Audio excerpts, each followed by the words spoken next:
우리 34절 이하에 있는 말씀을 중심으로 해서 하나님의 임재라는 제목으로 말씀을 잠깐 묵상하고 기도하려고 합니다. 지금 저와 여러분은 출애굽의 대장정을 마무리하는 출애굽서의 마지막 장을 묵상하고 있습니다. 창세기가 50장까지 있다면 출애굽기는 40장까지. 그래서 오늘 마지막 출애굽기에 있는 내용, 그동안 일주일 동안 여러분들이 읽었던 출애굽기의 내용을 제가 전체를 정리하면서 오늘 말씀을 함께 나누려고 합니다. 이 창세기에서부터 출애굽기는 연결되잖아요. 430년 전에 이스라엘 백성들이 출애굽을 하기 전 430년 전에 하나님은 애굽이라는 나라의 총리로 요셉을 세웠습니다. 그래서 그 요셉을 중심으로 해서 아버지 야곱과 그 가족들을 모두 초청하게 돼서 애굽에서 이 이스라엘, 이 야곱의 가족들이 정착하여 살게 되는데, 그 이후 430년이 지나서 애굽에서의 모든 생활을 다 정리하고 나오게 되어지는 것, 이게 이제 출애굽기에 이어지는 내용으로 소개되어집니다. 그 모든 생활을 마치고 하나님이 약속하셨던 가나안 땅으로 떠나게 되어지는 이스라엘 백성들, 오늘 그들의 심정을 상상해 보십시오. 애굽에서 종 노릇을 하고 있었던 그가 이제 새롭게 하나님 앞에서 모세를 중심으로 해서 애굽을 정리하고 약속의 땅 가나안으로 가는데, 그 과정 중에 출애굽기를 읽어 나가다가 보면 이스라엘 백성들이 홍해를 건너게 되잖아요.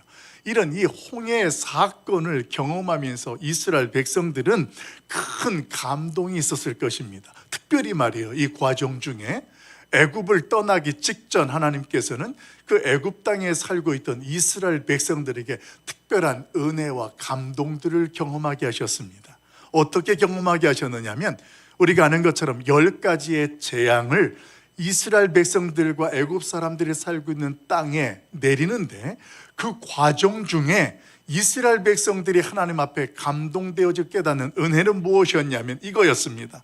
하나님께서 아직도 우리를 사랑하고 계시구나라는 하나님의 사랑을 독차지하게 되는 거예요. 어떻게 독차지하게 될까요?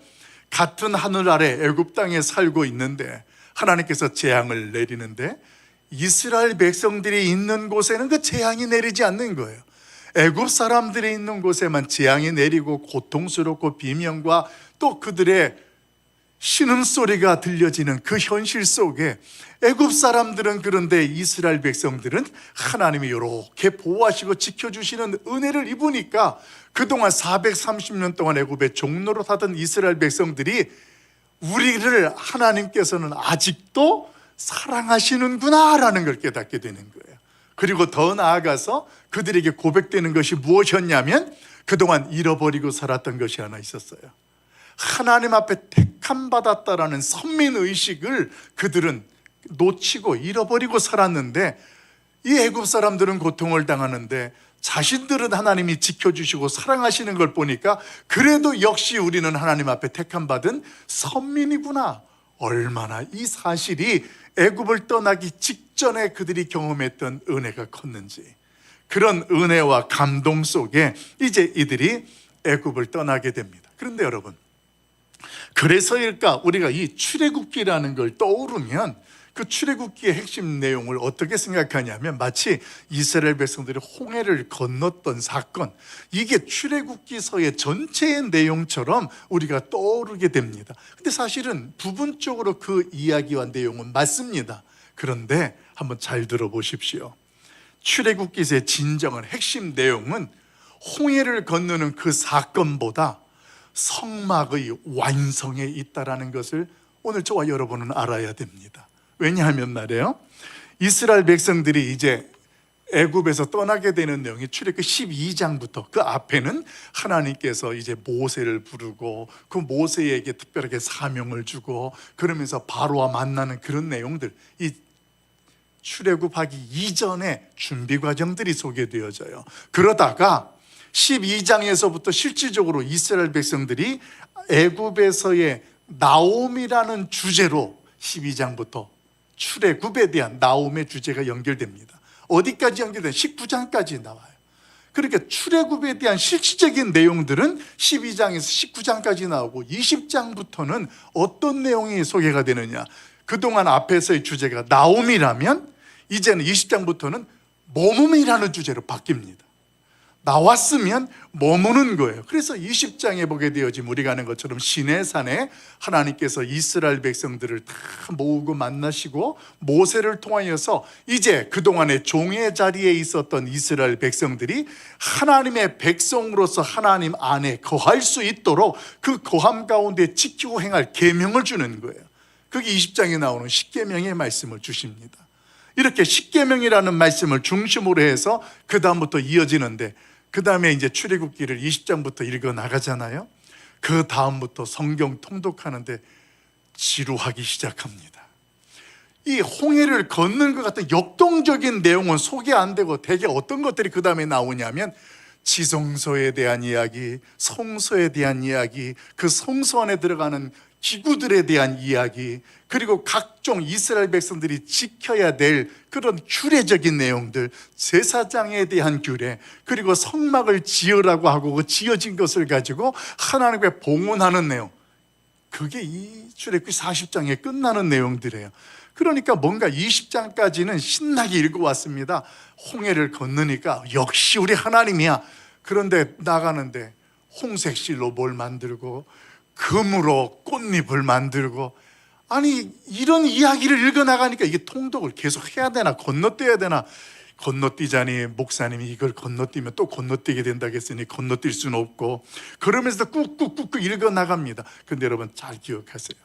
조금 지루한 것 같고 이게 무슨 생각이 우리가 무슨 관계가 있을까 느껴지는 그 말씀인데, 이 말씀을 읽고 나면 그 다음에 하나님이 하시는 말씀들이 그 다음에 막 쏙쏙 깨달아지는 거예요. 그래서 그렇게 설명을 길게 하셨구나, 그렇게 지루한 내용들이 성경에 기록이 되었었구나, 이렇게 생각이 되는 거예요. 그래서 출애굽기에 대한 핵심 주제를 여러분 홍해를 건너던 출애굽 사건이라고 이야기하는 건 전체의 4분의 1도 안 돼요. 그럼 나머지는 대개 어떤 내용이냐면 하나님께서 성막에 대한 이야기들을 자세하게 그 안에 들어가는 것, 그것을 만드는 것, 그것들을 지키고 행하는 것, 이런 것들로 소개합니다. 그래서 출애굽기서의 핵심 내용을 뭐라고 말씀을 드린다고요? 성막의 완성이다, 이렇게 설명을 드리는 거예요. 그러면 이제 이런 질문을 하나를 가질 수 있는 거예요. 그럼 출애굽기에서는 이스라엘 백성들이 애굽을 건너는 내용을 소개하는데 왜 성막에 대한 이 내용을, 나머지 다 성막에 관한 이야기들을 이렇게 많이 소개하는데 그렇게 많은 분량을 할애했을까? 왜 출애굽기에 이렇게 성막에 대한 내용이 길게 소개됐을까? 오늘 그 내용에 대해서 오늘 여러분과 함께 방송실에서 이렇게 도와줍니다. 왜 하나님께서 이렇게 성막에 대한 내용을 많이 했을까요? 1번 여러분이 읽어보세요. 시작. 임재 때문입니다. 아멘. 여러분 이게 굉장히 중요한 부분이에요. 왜 성막에 대한 그 작은 것들까지도 디테일하게 설명하고 자세하게 알려주고 있느냐? 이런 것들을 통해서 준비되어지면서 하나님의 임재를 우리로 하여금 경험하도록 하기 위해서 하나님께서 임할 것이니까, 그렇게 하나님께서 세시코크를 다 설명해 주시고 알려주시는 거예요. 그렇게 해야 이곳이 사람이 거하는 것이 아니고 사람이 만든 곳이지만 하나님이 임재하는 곳이라는 것이 중요하기 때문에 그렇습니다. 두 번째, 2번 같이 한번 읽어볼까요? 시작. 하나님의 임재가 출애굽의 목적이기 때문입니다. 아멘. 여러분 우리는 이런 질문에 이런 생각들을 많이 했습니다. 하나님께서 이스라엘 백성들을 애굽에서 건지신 이유는 언약의 성취다. 예, 맞아요. 하나님께서 오래전에 말씀하셨던 그 약속들을 하나님이 이루시고 성취하신 거예요. 그러면서 그들을 끄집어내시기 이전에 하나님께서 하신 말씀이 있어요. 세상과 이 백성으로 하여금 나 여호와를 하나님인 줄을 알게 하리라는 이 분명한 목적들을 가지고 있었습니다. 그런데 왜 하나님께서 하나님을 하나님으로 알게 하고 왜 하나님께서 언약을 성취하시기 위해서 그런 언약을 하셨을까요? 이 질문을 한 번 더 들어가 보는 거예요. 그 본질적인 질문의 내용은 이렇습니다. 하나님께서 그들을 애굽에서 건지시고 구원하신 궁극적인 목적은, 언약의 성취가 일어나도록 언약을 하신 이유는 하나님의 임재 때문입니다. 왜냐하면 말이에요, 하나님께서 이스라엘 백성들을 하나님께서 이렇게 택하실 때에 우리가 창세기서부터 묵상해 보면 하나님이 아담과 하와를 만드시고 인간을 세워 살아가게 하시고 정복하고 다스리게 했는데 그들이 하나님의 통치와 다스림 안에 속하는 것 같더니 세상에 속한 자들처럼 악을 행하고 하나님을 외면하는 모습으로 살아가게 되는 거예요. 그래서 결국은 홍수 심판이 있게 되었고 그 가운데 하나님은 아브라함을 택해서 아브라함으로 내가 하나님의 거룩한 나라와 민족을 이루시고 세우시겠다라는 약속을 하게 됩니다. 그래서 눈을 들어서 하늘을 보고 땅을 바라봐라, 내가 네가 바라본 것들을 다 너희에게 주겠노라, 이런 약속과 언약을 하셨었습니다. 그렇게 하나님을 하신 궁극적인 이유는 이스라엘 백성들, 그때 당시에 세상에 살고 있는 인간들이 하나님을 거부하고 하나님의 통치보다는 세상적인 방식으로 악을 행하는 모습으로 살아가기 때문에 이들로 하여금 하나님과 함께하고 하나님 안에 거하기를 원하시기 위해서 그런 언약을 맺으신 거예요. 그래서 약속의 땅을 약속하셨고 오늘 그들을 애굽에서 건지시게 됐다라는 것입니다. 그래서 이스라엘 백성들이 애굽에서 나오게 되어지면서 오늘 하나님 앞에서 특별한 은혜들을 경험하게 되는데, 하나님께서 이스라엘 백성들에게 원하는 것은 이제 이 성막을 중심으로 해서 무엇을 경험하도록 하겠느냐? 하나님의 임재를 경험해라. 이것이 오늘 출애굽기를 통하여서 그들을 홍해를 건너게 하시고 건지신 하나님의 구체적인 의지였습니다. 그래서 약속의 땅에 들어가면 이제는 그 약속의 땅에서 하나님의 통치와 다스림 안에 하나님의 임재 안에서 머무는 삶을 살도록 하신 것, 이것이 가나안 땅이었습니다. 그래서 가나안 땅에 이스라엘 백성들이 들어가면, 여러분 우리가 설교를 통해서 들었지만 정해진 때가 되면 그들이 정해진 장소로 흩어져 있던 그들이 모이는 거예요. 그게 예루살렘 성전이었잖아요. 그 성전에 흩어졌던 자들이 1년에 꼭 누구든지 간에 와야 했습니다. 그리고 그곳에 와서 절기를 지키고 하나님의 임재를 경험하는 것, 이것이 구약시대의 이스라엘 백성들 가운데에 이 성전을 통하여서, 성소를 통하여서 일어났던 하나님의 은혜였습니다. 이런 내용들을 오늘 본문 속에서 잘 소개해 주는 내용이 33절, 34절에 소개돼요. 우리 같이 한번 읽어볼까요? 같이 봅니다. 시작. 그는 또 성막과 제단 주위 뜰에 포장을 치고 뜰 문에 휘장을 다니라. 모세가 이같이 역사를 마치니 구름이 회막에 덮이고 여호와의 영광이 성막에 충만하매.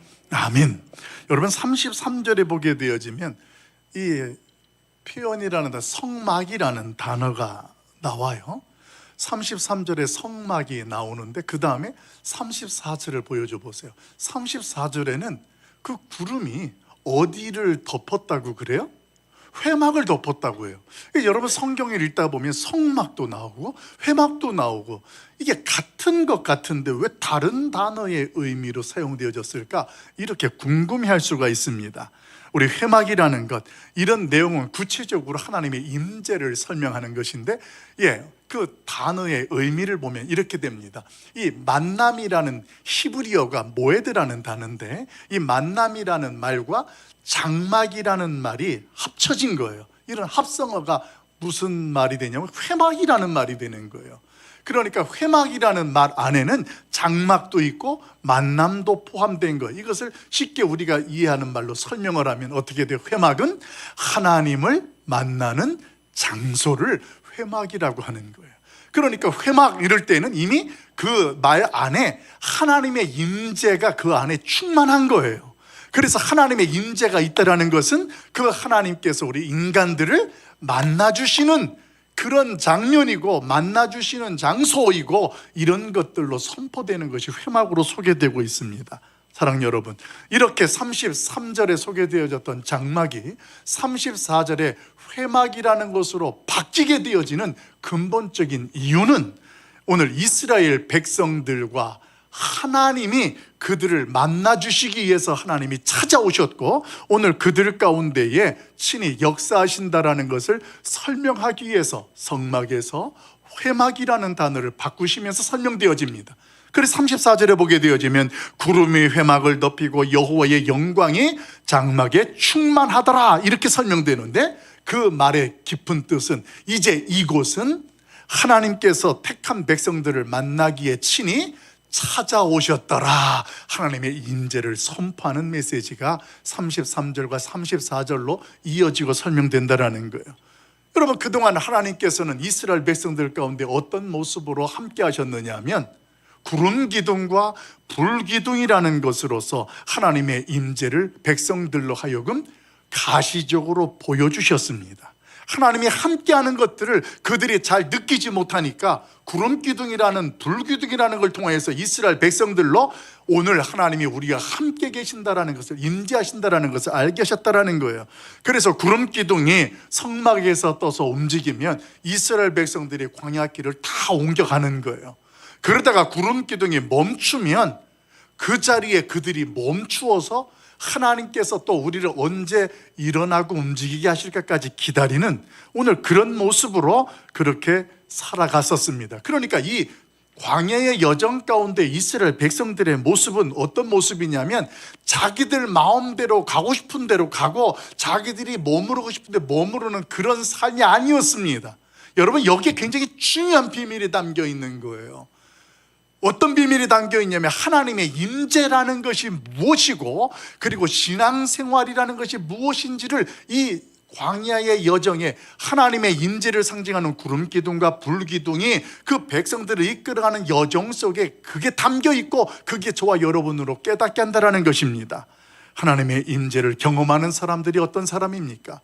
그 사람들이 보면 오늘 이스라엘 백성들과 함께 하나님의 임재로 운행되어졌던 광야 여정의 생활 속에 동일한 모습으로 살아가게 되어져요. 어떤 모습입니까? 자신이 오늘을 살아가는 어떤 일들과 자신의 발걸음이 나의 어떤 선택이나 결정에 의해서 오늘을 살아가고 내일을 살아가는 그런 자의 모습이 아니라 하나님의 말씀이 오늘도 그 말씀 속에서 깨달아지면서 내가 그 말씀 앞에 순종하는 삶을 살아갈 때 그 사람이 뭘 느끼게 되어져요? 하나님의 임재를 경험한다라는 거예요. 여러분, 이런 내용을 잘 소개해 주는 게 에레미야서 10장에 보면 이 말씀이 소개됩니다. 우리 같이 한번 읽어볼까요? 에레미야 10장 23절 말씀 같이 봐요. 시작. 여호와여, 내가 알거니와 사람의 길이 자신에게 있지 아니하니 걸음을 지도함이 걷는 자에게 있지 아니하니이다. 아멘.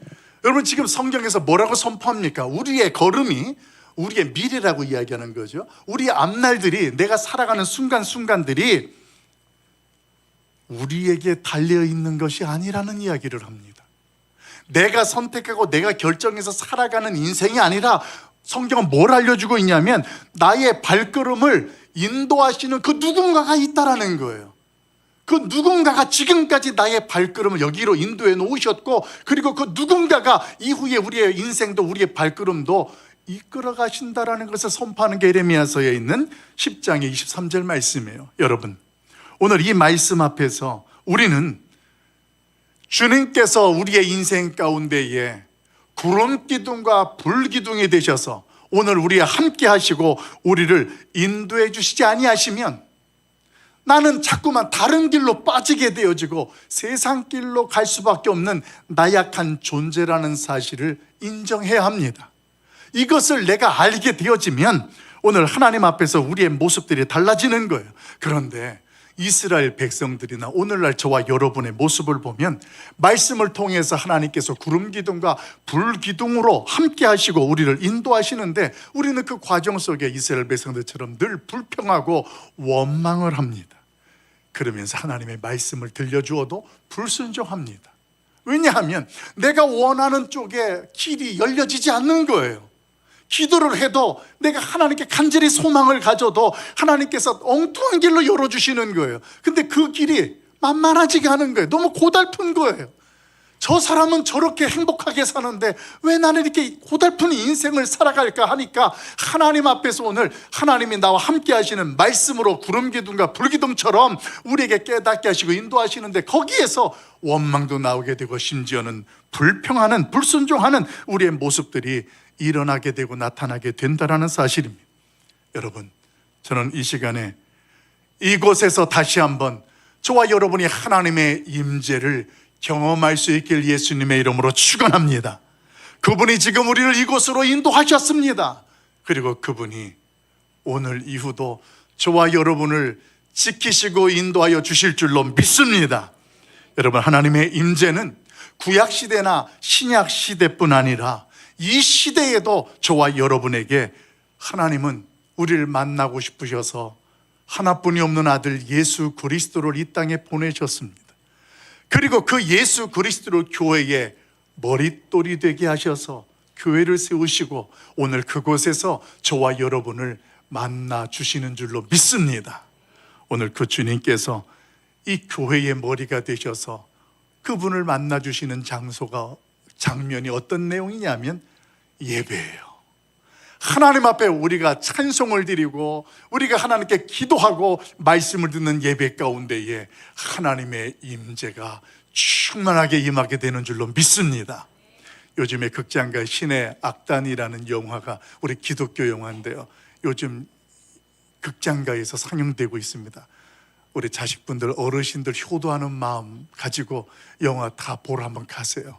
신의 악단이라는 영화가 여러분들이 기본적으로 아시지만 북한을 대상으로 하는 영화예요. 북한에서 너무 돈이 필요하고 자금이 딸리니까 가짜로 찬양팀을 만드는 거예요. 그게 신의 악단이에요. 근데 그 안에 있는 사람들은 하나님을 믿는 사람들이 아니고 그냥 그 수령을 위해서 충성하는 자들이잖아요. 근데 그 가운데에 찬양과 그들이 하나님 앞에 영광을 도는 그 자리에 하나님의 임재가 임하는 거예요. 그 임재가 임하게 되니까 그들 가운데에 처음에는 몰랐는데 이 안에 성령의 역사가 일어나기 시작하는 거예요.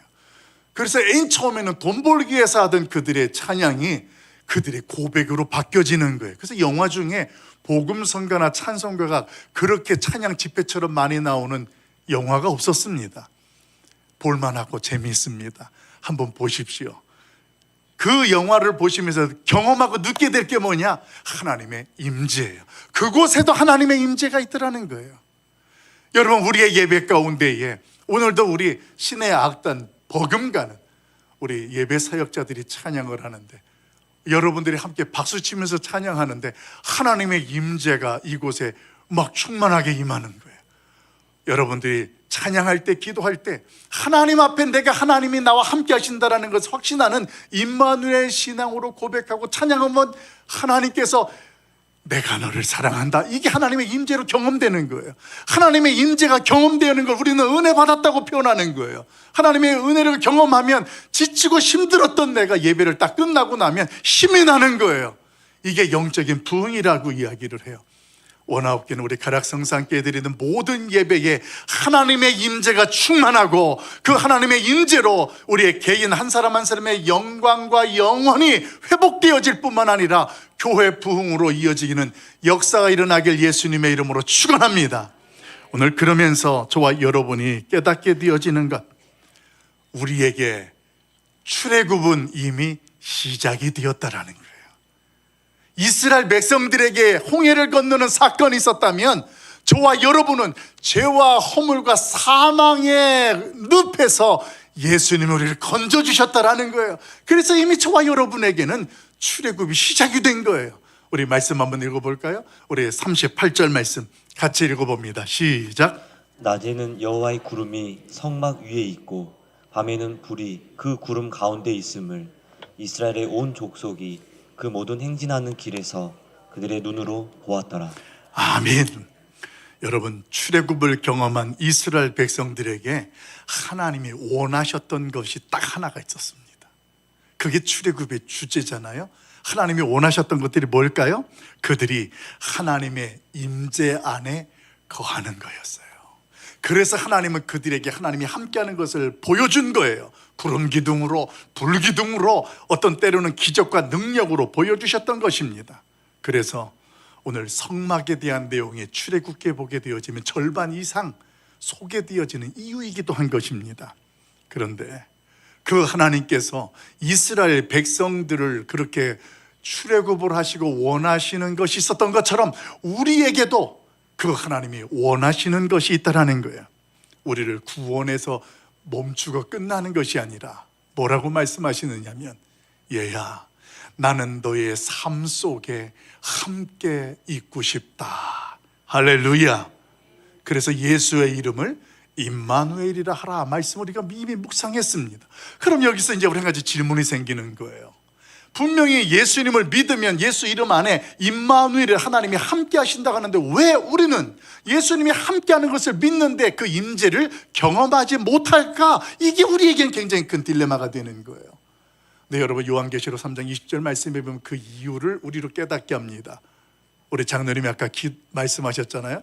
기도할 때, 볼지어다 내가 문 밖에 서서 두드리노니 누구든지 내 음성을 듣고 문을 열면 내가 들어가 그와 더불어 먹고 마시리라. 하나님 앞에 예배 가운데 있을 때에 하나님이 함께 하시잖아요. 그런데 왜 내가 하나님의 임재를 경험하지 못하느냐? 그 하나님 앞에서 내가 내 마음 문을 열지 않는 거예요. 하나님을 영접하고 받아들이지 않는 거예요. 내 영이 하나님을 진심으로 찬양하지 않는 거예요. 나는 목소리도 나쁘고 노래도 못하니까 그냥 속으로 따라해야지. 그러면 마음 문이 안 여는 거예요. 내가 못하든 잘하든 하나님은 입술을 열기만 하면 하나님은 그 순간 하나님이 나에게 들어오셔서 함께 하시는 임재를 경험하게 하실 줄로 믿습니다. 여러분, 출애굽기는 그래서 고대 이스라엘의 역사로 끝나는 것이 아닙니다. 출애굽기는 오늘을 사는 그리스도인들에게 세상이라는 애굽에서 나와서, 이게 첫 번째 구원의 주제죠. 우리를 건지고 나오게 하는 거예요. 그 다음 임재가 있는 예수 그리스도 안에서 하나님의 나라를 경험하고 누리게 하시는 우리의 신앙 스토리가 이 시대의 출애굽기가 되는 줄로 믿습니다. 이미 저와 여러분이 하나님의 나라를 누리고 경험하고 있잖아요. 그러니까 저와 여러분은 지금 이미 하나님의 임재 안에 속해 있고 영적 출애굽을 이루고 있고 행하고 있는 주인공이 된다는 것입니다. 여러분, 이 세상 가운데 우리는 혼자가 아닙니다. 구름 기둥과 불 기둥이 지금도 저와 여러분을 안위하시고 지켜주시는 줄로 믿습니다. 이스라엘 백성들에게 광야의 길은 꽃길이 아니었어요. 춥고 배고프고 위험한 그런 길을 가야 했습니다. 고난의 길이었어요. 그런데 성경에서 오늘 저와 여러분이 읽으면서 한 가지 특별한 단어 하나를 찾아야 돼요. 그들이 광야에 하나님 앞에서 구름 기둥과 불 기둥으로 함께 안으면서 구름이 일어나면 같이 움직이는데, 그들의 여정을 뭐라고 표현하고 있냐면, 구름이 일어날 때 그들이 행진하였더라, 이렇게 이야기를 해요. 고난의 길인데 왜 행진이라고 이야기할까요? 여러분, 행진이라는 단어는 어떤 분명한 목적지를 향해서 가는 것을 행진이라고 해요. 고난이라는 것을 포함을 하면 고난의 길이라고 말을 하지 행진이라는 표현을 쓰지 않아요. 근데 성경은 왜 행진이라는 단어를 썼느냐 하면, 오늘 하나님께서는 고난의 시간 속에 그들이 있다 할지라도 목표를 향하여서 하나님이 그들과 함께하면서 가기 때문에 그들의 행보를 뭐라고 표현했다고요? 행진이다, 이야기하는 거예요. 여러분, 저와 여러분이 이 세상을 살아갈 동안에 하나님께서도 저와 여러분에게, 이스라엘 백성들에게 가시적으로 구름 기둥과 불 기둥을 보내주셔서 임재를 알게 하셨던 것처럼 우리에게도 보내주셔서 우리에게도 경험하고 보게 하는 것이 있어요. 어떤 것들이 있을까요? 봅시다. 하나님께서 이미 우리에게 이렇게 임재하셨습니다. 1번 같이 한번 읽어봐요. 시작. 구름 기둥으로. 아멘.